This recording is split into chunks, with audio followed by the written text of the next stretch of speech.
Jadi kalau menggunakan analisis Anda tadi, dipastikan perseteruan antara Megawati dengan Jokowi ini akan berlangsung panjang ya. Apalagi kan Jokowi ini anaknya jadi wakil presiden, dan Jokowi juga tangan-tangannya masih bisa menjangkau dan cawe-cawe di kekuasaan. Dan yang paling jelas bahwa Jokowi pasti tetap ingin memastikan bahwa masa depan anaknya sebagai presiden, yakni Wapres Gibran itu tidak terganggu. Oke, di dalam kondisi yang saya gambarkan tadi, saya mau menyimpulkan bahwa keadaan ini akan panjang itu. Karena PDIP menang di Jakarta, PDIP menang di banyak daerah, PDIP menguasai parlemen. Ini adalah faktor yang harus dihitung oleh Presiden Prabowo. Apakah misalnya Presiden Prabowo seolah-olah netral dengan keadaan upaya aut-autan di PDIP? Tentu Ibu Mega tahu watak Prabowo, Prabowo tahu watak Ibu Mega, karena mereka bersahabat dan punya semacam jalur khusus, courtesy call untuk saling mengingatkan. Dan kalau Ibu Mega mengambil sikap yang betul-betul kekeh, dan biasanya memang dia kekeh, bahkan pernah disebut sebagai stubborn, keras kepala itu,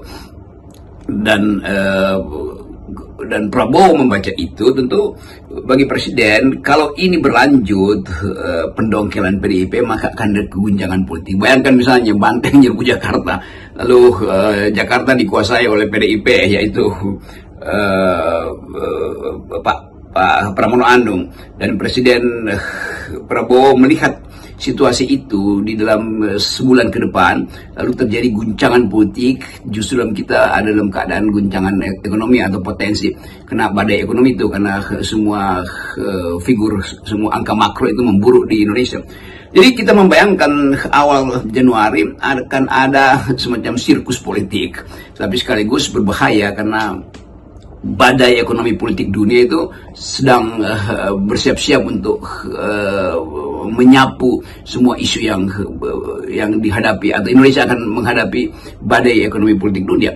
Kan itu persiapan yang perlu dengan cara matang dibayangkan oleh Pak Jokowi. Jadi orang menunggu apa reaksi Pak badai yang akan dihadapi oleh Pak Prabowo nanti itu, kalau Pak Jokowi dia udah tergulung oleh badai.